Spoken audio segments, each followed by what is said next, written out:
Will you please join me in this morning's call to worship? We gathered this morning to find joy and comfort in one another.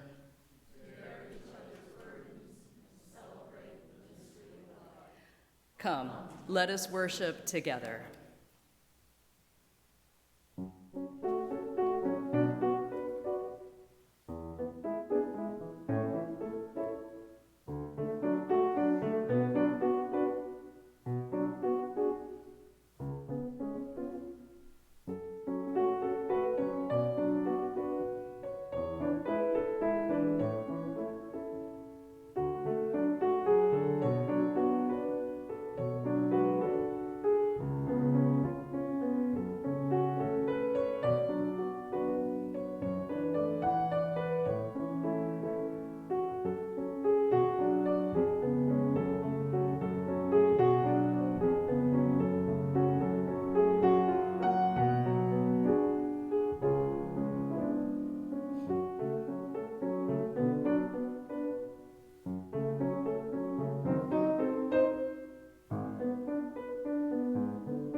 Good morning, Birmingham Unitarian Church. Good morning. It's good to be together again. Whether you are joining us here in the sanctuary or remotely via Zoom, or watching this recording later, it's good to connect with you. As a multi-platform church, it is important for us to build a bridge between online and in-person participants. We're calling this connection opportunity Greeting Our Virtual Neighbors. First, we will project the image of folks who are currently on Zoom up here on our screen and ask them to turn their cameras on and give us a wave. Now, we who are gathered in person will turn to face the camera in the back of the sanctuary and give them a wave. Good morning. Whenever and however we connect with BUC, we are building BUC. At home, on campus, in the world, every day, we are Birmingham Unitarian Church, and we are building the beloved community. In solidarity with Unitarian Universalist churches around the world, we will now light our chalice. Flame of fire, spark of the universe that warmed our ancestral hearth, agent of life and death, symbol of truth and freedom, we strive to understand ourselves and our earthly home. Please rise as you're willing and able and join in our opening hymn, number 203 in the Gray Hymn Book, All Creatures of the Earth and Sky, only verses 1 through 3.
So it's been a rough summer for the environment, and I think we've all been very aware of events that have heightened our concerns.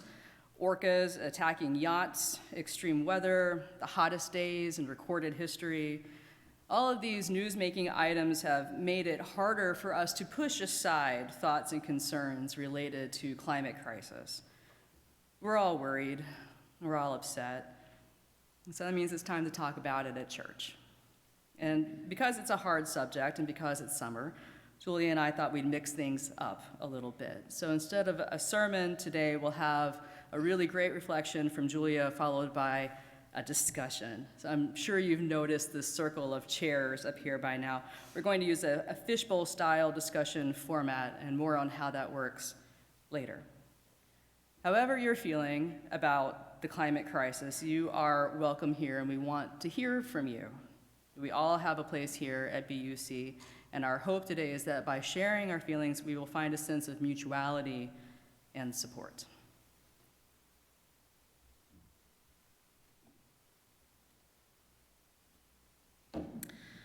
The mission of Birmingham Unitarian Church is to be a free and welcoming religious community that encourages lives of integrity, learning, service, and joy. One way we live out this mission is by giving half of our weekly offering to a nonprofit organization that shares our values and addresses needs in one of these areas: environmental action, economic justice, civic engagement, and racial justice. We support a new organization for a longer period of time. From now through July, today's July 9th, so today and through today, our collection recipient is Freedom House Detroit. Freedom House Detroit serves individuals and families who have fled from persecution in their native country and are seeking humanitarian protection in the United States. 70% of its clients are victims of torture.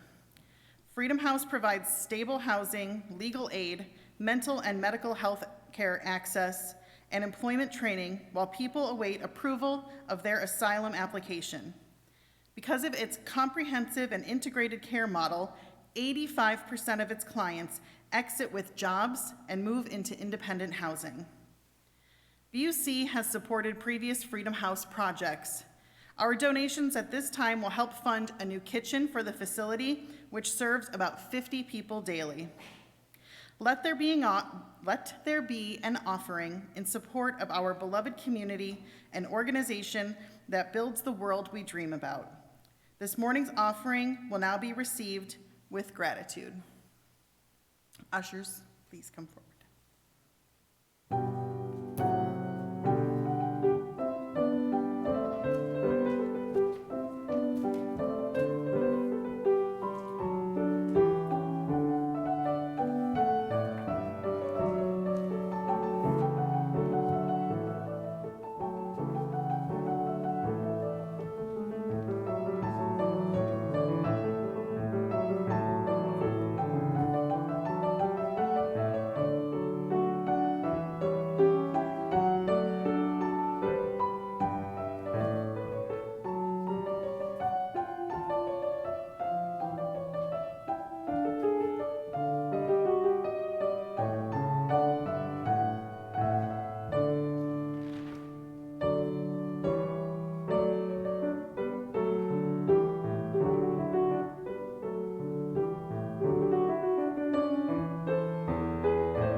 And we've come to the time in our service that we set aside for spiritual practices of centering and prayer. And we begin every week with a sharing of joys and sorrows. We have a very big joy today. This is from Sharon Niedermeyer, who is thrilled to announce the arrival of her first grandchild, Cecilia, who was born on the 28th of June. Congratulations. Sharon continues that the baby and parents are healthy and happy. Cecilia is named for her paternal great-grandmother who died on June 26th of 1991. And every so often we are reminded that there are so many children in this world who are loved and wanted and happy and healthy, and then there are children who are living a very different experience.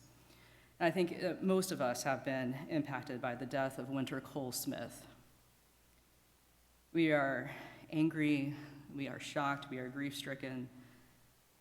Be it known that Unitarian Universalism affirms that domestic violence is never acceptable, and we affirm that the abuse of children is never acceptable. Everyone deserves a safe home and a chance to grow up. To borrow a phrase from labor rights activist Mother Jones, let's pray for the dead and fight like hell for the living. I invite you now to move with me further into a spirit of prayer and centering.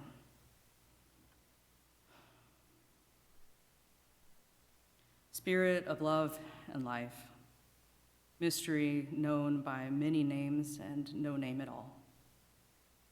We gathered this morning because we want to be a force of love. We want to be a people of righteousness in this world, a people who strive to create things that are right. We gather because we need support in these lofty goals and aspirations. While we are here together, let us remain clear in our understanding of what this world can be. But let us not live in denial of what this world is.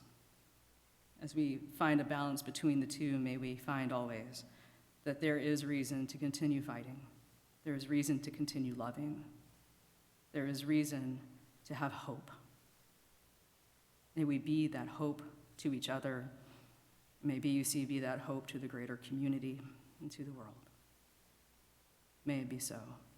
Amen. And blessed be. We spend time now together with our own thoughts in silence.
Our reading this morning is titled Evening.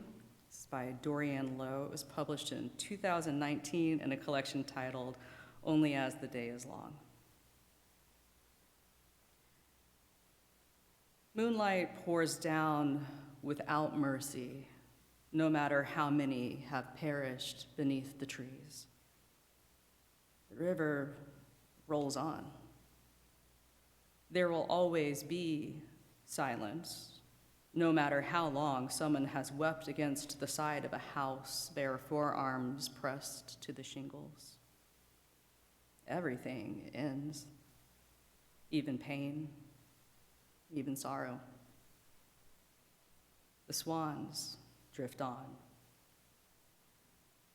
Reeds bear the weight of their feathery heads. Pebbles grow smaller, smoother beneath night's rough currents. We walk long distances, carting our bags, our packages, burdens or gifts. We know the land is disappearing beneath the seas, islands swallowed up like prehistoric fish. We know we are doomed, done for, damned, and still the light reaches us, falls on our shoulders even now, even here where the moon is hidden from us, even though the stars are so far away.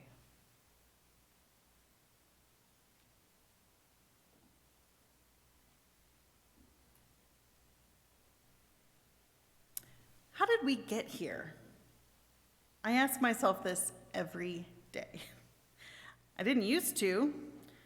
Like most people, and even the most environmentally conscious of us, I just don't have the mental, psychological, or emotional reserves to constantly contemplate the state of our planet. Like most people, I tend to think about it when the practicalities of our sick and dying planet interrupt my day-to-day life. I'm getting more and more daily air quality and air pollution notifications, which makes me think about my asthmatic kids' ability to go outside and play. I try to enjoy a sunset at the beach with my husband, only to have our entire view obstructed by a thick, hazy sky.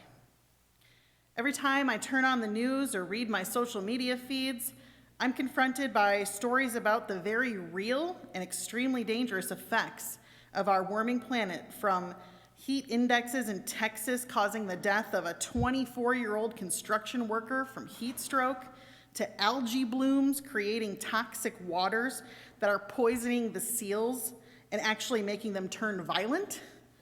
And now the reality that this past week has set the record for the hottest days on planet Earth since recorded history, with July 3rd, 4th, and 5th each day hotter than the last. It's inescapable, it's horrible, and I've never felt more helpless about anything in my life. And I don't like that feeling. I've always held the strong belief that if you attack any problem diligently enough, you'll arrive at a solution, even if it's not the one you initially thought it would be. When I was growing up in the 80s and 90s, it seemed like we were living in a time of those solutions. Major ecological disasters had been reversed through policy and legislative action. DDT, outlawed. Whales, saved. Hemp, oh, this miracle plant will be the answer to all our problems, just you wait. Those plastic rings that sea turtles get stuck in, don't worry. We all learned how important it was to cut those rings up before throwing them away, completely missing the reason why our plastic pop holders were ending up in the ocean, but anyway. Heck, I was taught as a kid that one of the biggest sins a person could commit against the environment was littering. If only we'd been just as conscientious about what was happening quietly behind the scenes in the 80s, 90s, and of course, early 2000s. Energy corporations lobbying to roll back environmental protections and increase our dependence on oil and gas. Food and goods corporations covering every single commodity in their catalog with layers and layers of plastic. Now, publicists for all of these large corporations convinced us that it was our responsibility to clean up the environmental crimes of their clients, to the point where we still, to this day, point the finger of blame at each other when discussions of climate action come up. After all, we were taught in the 90s that so long as we were all good little reduce, reuse, and recyclers, that the planet would be safe. We were told so long as we carpooled to work, the harm done to the planet by fossil fuels would be nullified. And don't forget those sea turtles. Just keep cutting up those plastic rings and we'll be all set. Well, here we are, 30 years later, and we're living with the consequences of those lies that seem to be compounding at a faster and faster rate. The only time we saw some environmental relief was during the summer of 2020, when the world shut down and our planet got a chance to breathe. We're staring down the barrel of this impending doomsday scenario where we've made our planet not only unrecognizable, but seriously uninhabitable. And we don't seem, as a global community, to be motivated in any real way to combat it.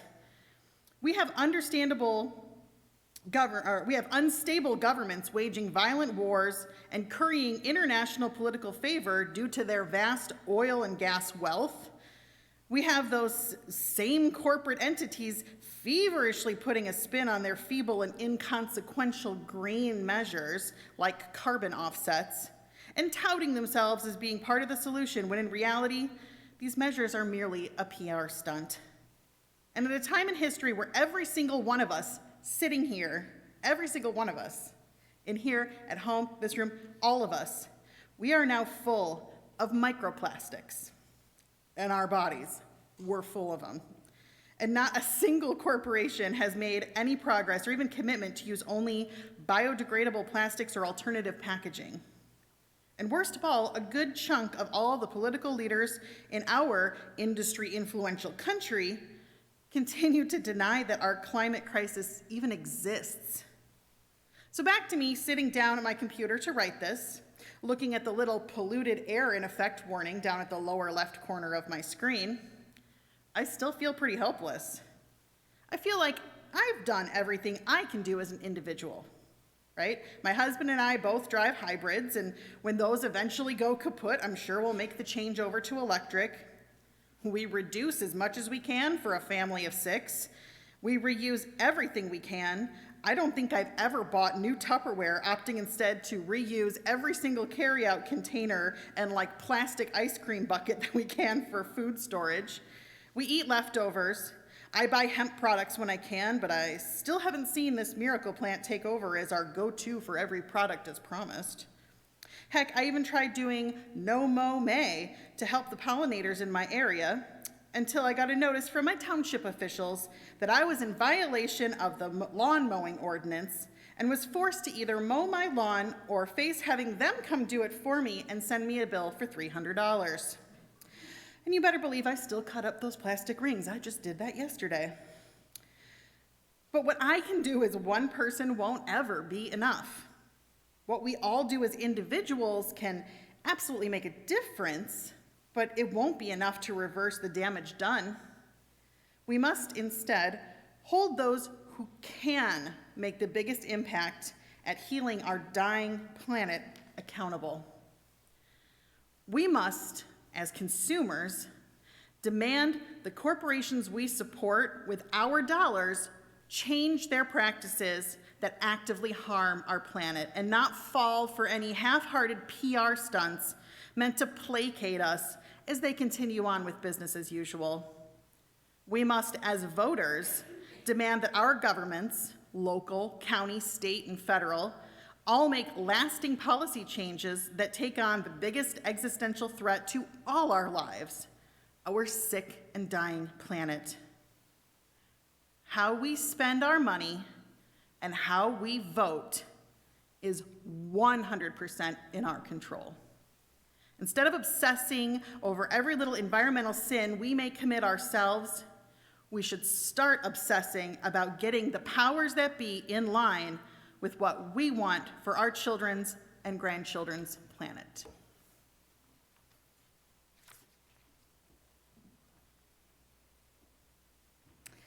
Now then. All right, so we've reached the discussion part of today's service. As I said earlier, we're going to use a fishbowl-style discussion format. So how this works is 10 people will gather in this circle of chairs for a conversation based on prompts that we will provide. And as the conversation progresses, we'll take a pause and ask 5 people to step out and 5 more people to join in so that everybody gets a chance. You do not have to talk. I think you should, though. I think it'd be good for you. It would be good for others to hear what you have to think and what you have to say based on what you think. But there'll be a lot of opportunity. There's 3 different sections, lots of opportunity to rotate in and out. So even if you're like, not sure, maybe think about it. Maybe you'll warm up as things go along. All right, so using this format, we're hoping to uplift a variety of voices and perspectives rather than putting you in discussion groups. This way we can really hear each other. I hope that you will want to participate. Please make sure that everyone has a chance to talk before you ask to come back in. Let's try to make sure everyone gets a chance to talk. Each discussion section will begin with a quote from The Future We Choose, A Stubborn Optimist's Guide to the Climate Crisis by Cristina Figueres and Tom Rivett-Carnac. Cristina Figueres is the Costa Rican diplomat and leading climate change expert who was mostly responsible for the Paris Agreement in 2015. And Tom Rivett-Carnac is a political strategist and an author who's worked with her for years. So we'll start off with section 1, just a light and easy subject, the role of civil disobedience in the climate justice movement.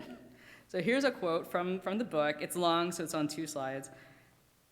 From independence to India to civil rights movements in the United States, civil disobedience erupts when reigning injustices become intolerable as we are now seeing with climate change.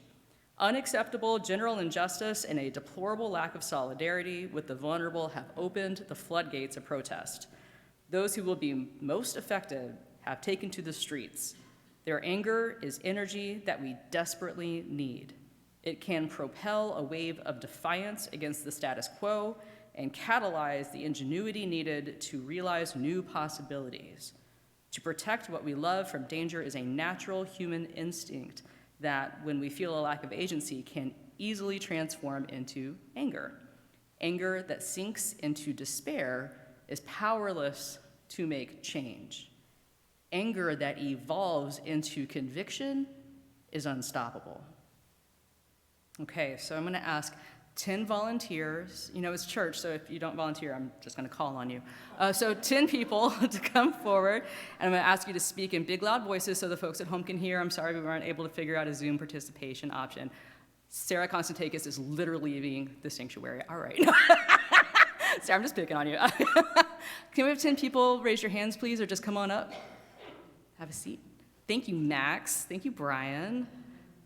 Maybe just a few more. Maybe we don't have to go to 10. Maybe we can just give 5 as a starting point. Maybe anybody from the Environmental Action Team, Jeff Kingset, Harper West, thank you.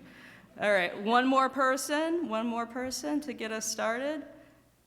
Thank you, Janet. All right, so the first thing that we'll talk about is what kinds of civil unrest are acceptable? Is it okay for people to destroy property to raise awareness of the climate crisis? What about priceless works of art? I think a lot of us have seen that in the news. So I'll leave you all to discuss this. Here's this.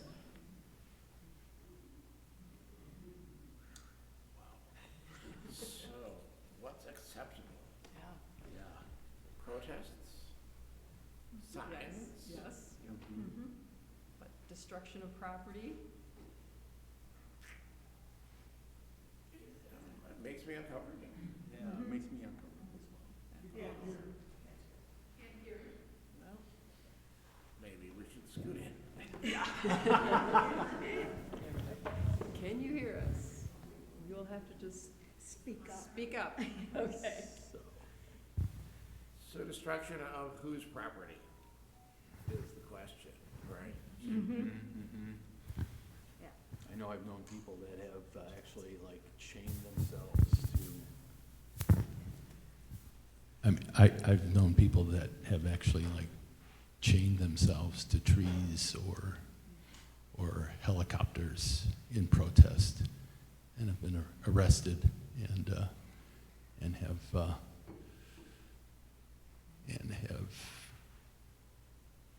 I think certainly made their voice known.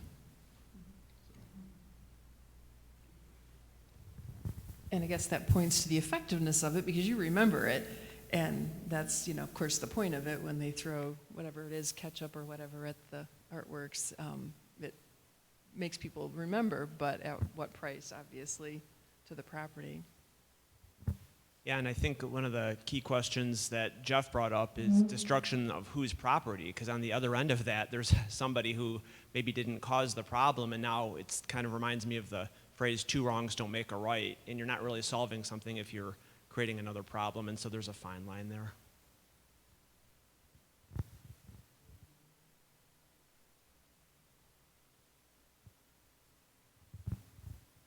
I think back to the riots in Detroit with civil unrest and how people's anger is like outsiders look at that as just being destructive and destroying black people's their own property and not understanding it. And I think the message gets kind of garbled then. And so, but I think like protests, like the pipeline going through the native grounds, that I don't think that's the native Indian population's territory, and they shouldn't be forced to have a an oil pipeline go through that may destroy their lands. As for, as you mentioned before, whose property are we destroying and at what cost to all of us or to specific groups? I live in Barcelona right now, and a couple years ago we had a movement, not supported by everybody, but a movement, and there was a significant amount of police brutality in response, and then massive, let's say civil disobedience. So very many garbage containers were burned. So very many streets were blocked completely off. And most of us, even if we didn't support the original thing that caused it all, supported the destruction. Let the city pay for that shit. Sorry.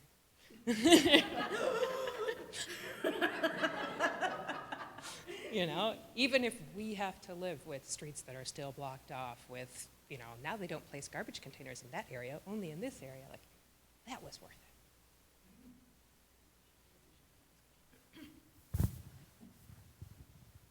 Okay. Oh, sorry. Oh, mics are hard. Let's give it up for Dave and Taylor, keeping it all together back there. Thank you. All right, so I wanted to also, let's just kind of shift a little bit here and pick up on a couple of sentences at the end of this first quote. Anger that sinks into despair is powerless to make change. Anger that evolves into conviction is unstoppable. What is the difference between anger that sinks into despair and anger that evolves into conviction? How do you know the difference between the two, and what causes that difference? And then we can have, let's have 2 people volunteer to step out. Any 2 of you? Okay. Thank you, Brian and Harper, great job. And we have 2 more people step in. Art, wonderful. Is there someone else? Thank you. Come on down, Jess. Okay, so what is the difference between anger that sinks into despair and anger that evolves into conviction? And, you know, there are extra chairs, and anybody can step in at any time. Hey everyone. So I actually am a corporate sustainability professional, so I might be the problem. Happy to talk to anyone afterwards. Promise we're not 100% bullshitting. But I think what I find so difficult about the climate crisis and what most people does is it's not like if a protest is effective, you immediately get what you want. Like, climate change is a commons problem, fundamentally, for any of my economists in the room, right? So like even if you protest in your city and people agree that the city is going to reduce its emissions, like that fundamentally will not do anything immediately, right? And then it will take a long time before you would ever see any climate mitigation. So I think what I struggle with and why I sometimes feel I'm sinking into despair is because it's like not immediately obvious how to solve the climate crisis because it is a commons challenge.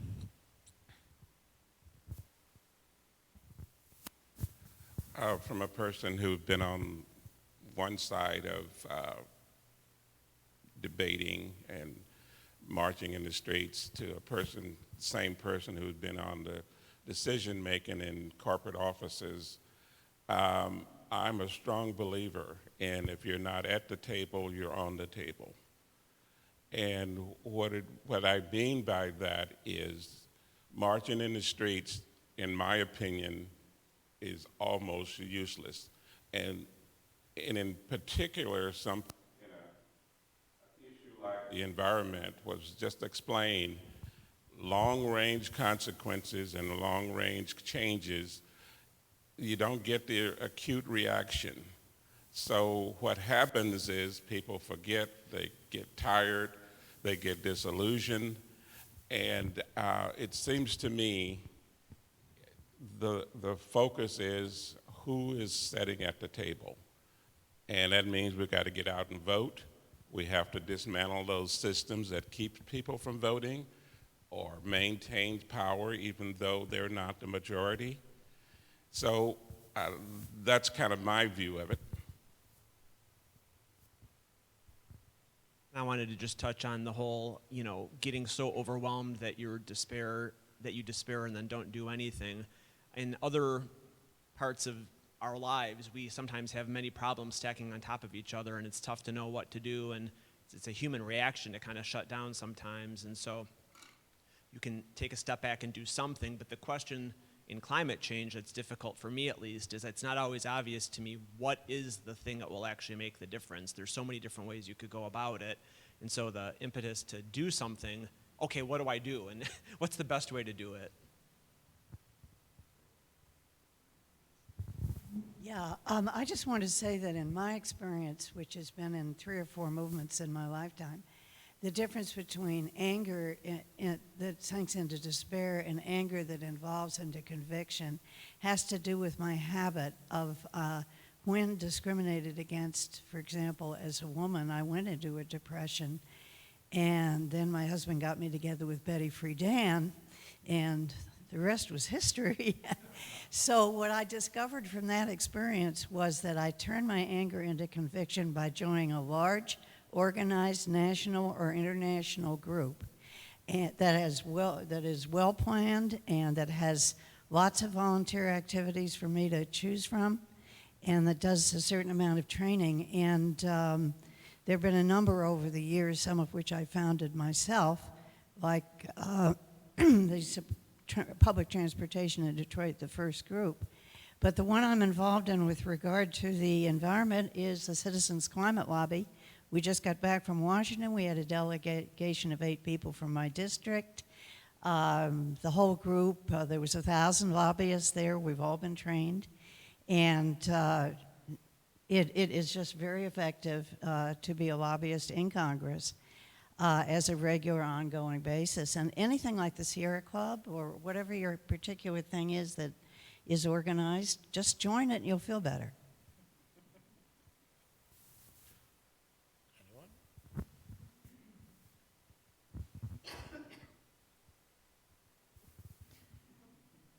So I definitely acknowledge that what Art is saying about if you're not at the table, you're on the table, 100%. But I disagree that being out in the streets, making your displeasure known is, I don't want to say useless, but not as strong as other forms. If I get out there, if my anger is seen, somebody might maybe pay attention. It might inspire somebody else to join organizations like Anna said. I don't disagree with you. In my circumstances, I have worked for at least 4 people who told me that reality is what I say it is. And I've never worked for Donald Trump. But when you're dealing with these kinds of people, it is not easy to change their minds and get them to focus on the pain and struggles of others. Their vision of the world is such that the only important input is the one that I bring to the table.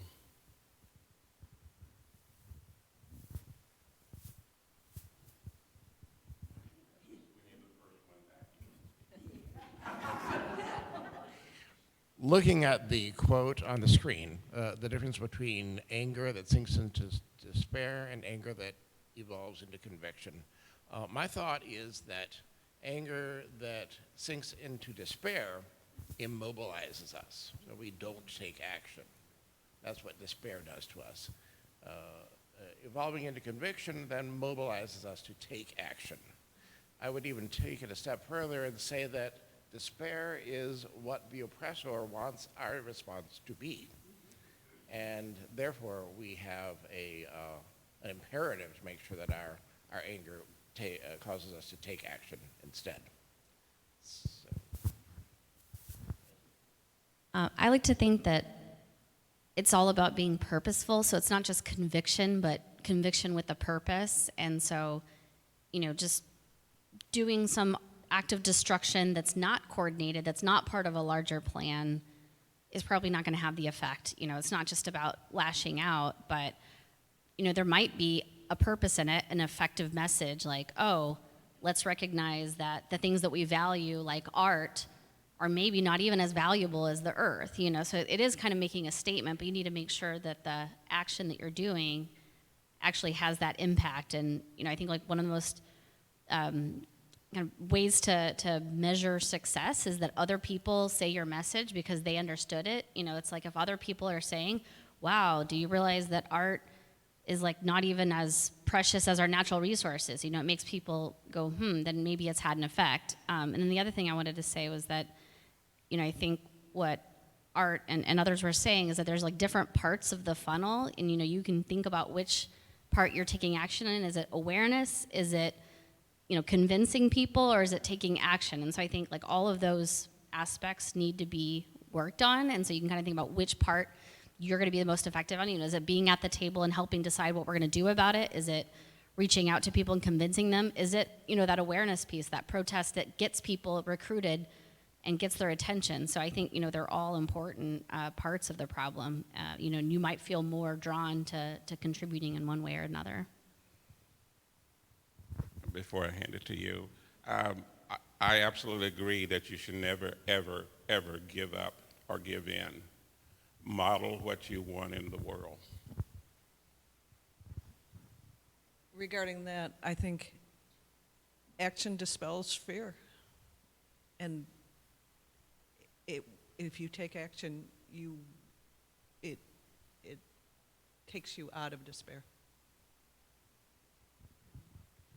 I was just reflecting on what you were saying, Jeff, about the oppressor. And I think what's tough about this one is that other than some acute issues of environmental justice, like the oppressor here is me and you and our consumption habits that ladder up to corporations that sell us things that we keep buying. And so like it's hard to point at like who's at fault, because I bet 99% of us drove here and are going to eat meat today and like are going to buy something that's made in single-use plastic at the store, right? So like obviously this is a massive systemic issue, but at the end of the day, the engine that drives that is our individual choices about how we want to live our lives, and that would have to look pretty significantly different. And so I think that that's another thing that has us walk that line between despair and conviction, is sometimes when you try to figure out who's at fault, it turns out that the answer can be tough. We're going to move on to discussion section 2, the relationship between oppression and the climate crisis. You gotta stick around, Jeff. Yeah, no, we don't run away from the hard ones. And this is going great. Like, as you feel moved, please, you know, come and join and then rejoin the other group. So the quote, moving beyond injustice, restoring nature, eliminating racism, and solving the climate crisis can only be achieved if we recognize that they are all fundamentally the same challenge of how humans live well together on this earth. So the first question is, what is the relationship between eliminating racism and restoring nature?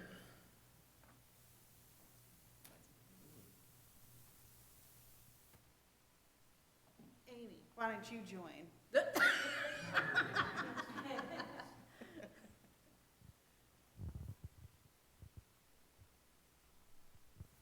Well, I'm happy to kick off just by acknowledging that, like, as I was just saying, there are like acute issues of environmental justice where certain communities are disproportionately affected by the impacts of decisions about the environment. So thinking, for example, about, you know, I used to work in environmental issues in New York City, and there are certain communities in Hunts Point, which is by where they loaded all the garbage barges that would take trash out of New York.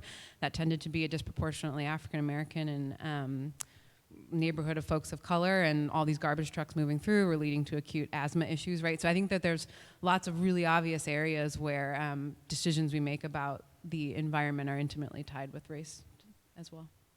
I think one of the things that continues to frustrate me about the climate crisis is the either inability or unwillingness of many to see it as a completely interrelated issue.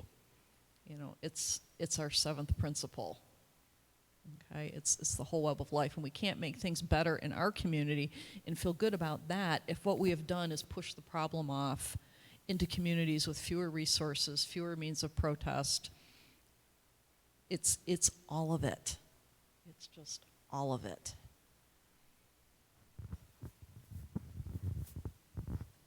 I think building on what Jess was saying about the problem is us, or that it's systemic, I think that's similar, for racism, is that we think about, there's some acute examples of injustice that are so blatant and racist, but then a lot of the times it's these embedded systems. And so I think the same complex systemic problem exists in the climate problem, as well as working towards ending racism.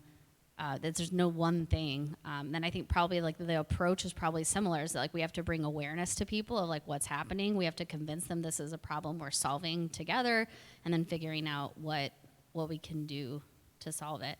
And then the other relationship aspect between them I would call out is just that, the disproportionate impacts on different groups. That we all live in the same system, we all live in the same earth, but it's certain bad behaviors of the system or externalities are falling on certain groups more than others. So you can look at that both the climate and racial injustice, like who's being impacted the most.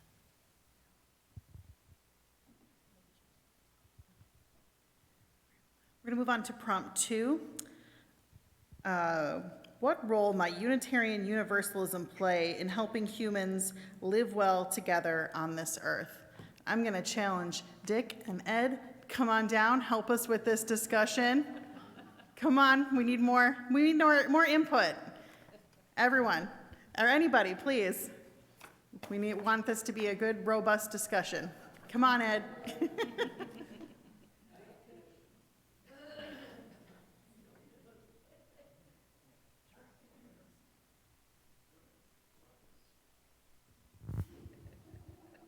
Well, I'm an old-fashioned Unitarian, and I thoroughly believe that one of the best ways to improve conditions in life are for there to be more of us. We need to be spreaders of the world, not spreaders of crap. And the Word is instrumental in causing people to see what the truth is. There's a whole philosophy today which says that there really is no truth, there are only various perceptions of it. Well, there is truth. There are facts. Now, there are different ways of seeing the facts, but we can pronounce ourselves in favor of factual truth and go from there to figure out how changes can be made into improvements. Not change for the sake of change, but change for the sake of improvement of life on this planet. I agree with everything you said, but I also wanted to say that we should set a good example. It's just not a matter of saying the right things and spreading the good word, but we have to do the things as well. And when we set a good example, I would like to see us be out ahead of, rather than responding to issues.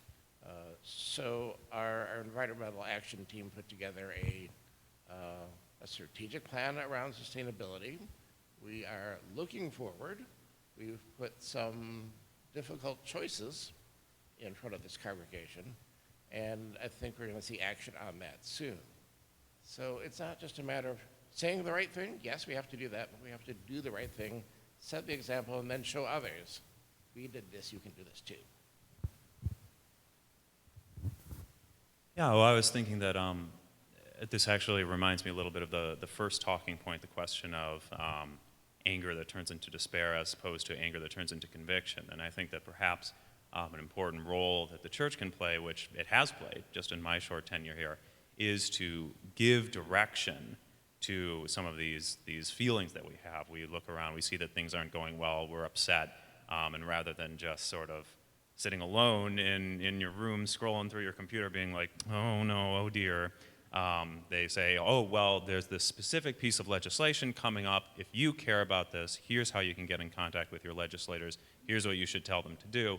I think that is an important way that the church can sort of mobilize our anger, turn it into conviction, and hopefully get some positive results out of it.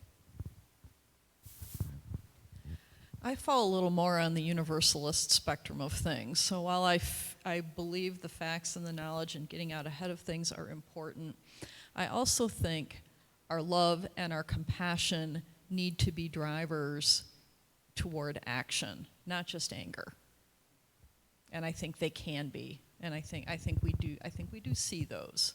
But I think we are called to bring both the reason and the love to bear on how racism and the climate crisis are so interrelated.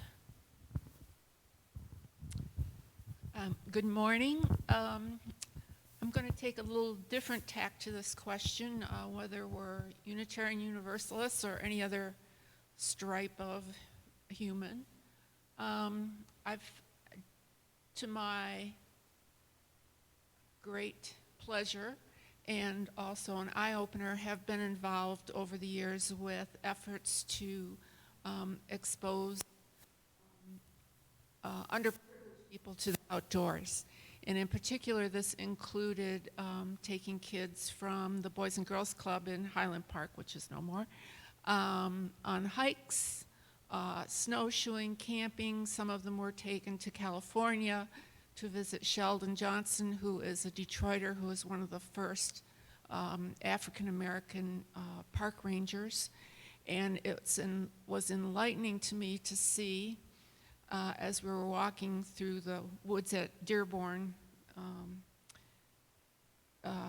the Ford Estate, a 38-ish-year-old woman from Detroit say that was the first time she had seen a frog.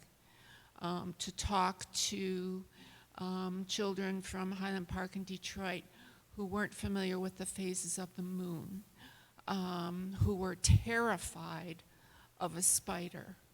And then there have been some humorous touches too when we had snow, going snowshoeing on Belle Isle and strapping all the kids in their snowshoes and make sure their hats were on, and one young man taking his first step on the trail.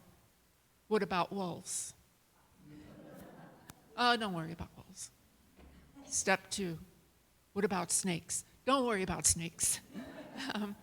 But on the other hand, they had experiences in their environment that I can't relate to or have any knowledge about either. So if you can find a venue like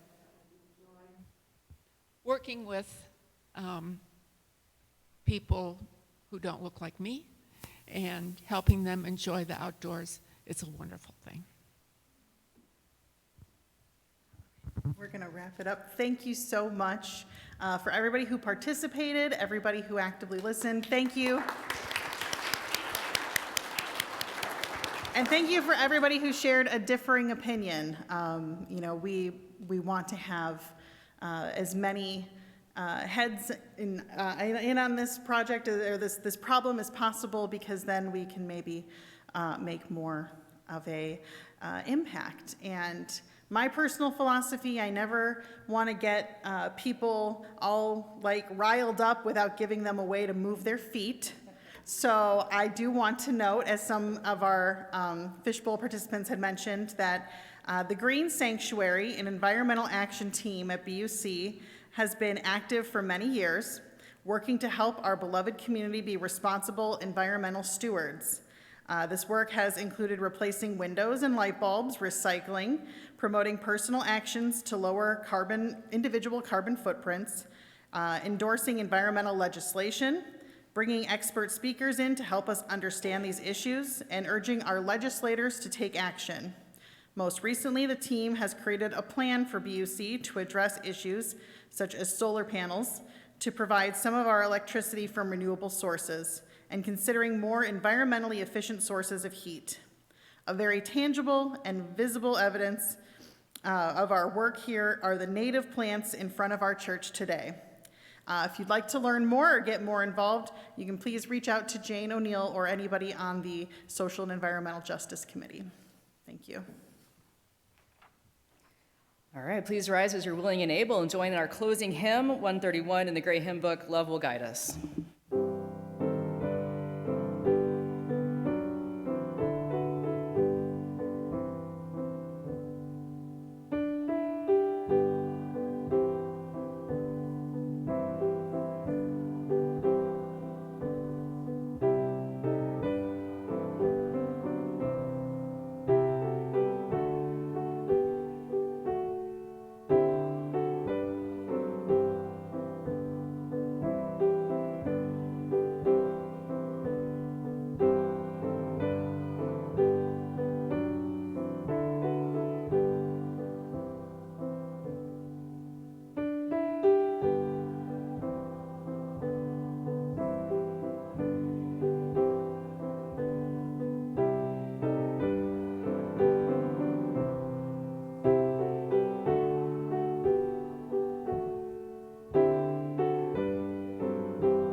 Go now into this world as a beacon of love and hope. Go in love, go in peace. Now that our worship has ended, our service begins. May it be so. Amen, and blessed be.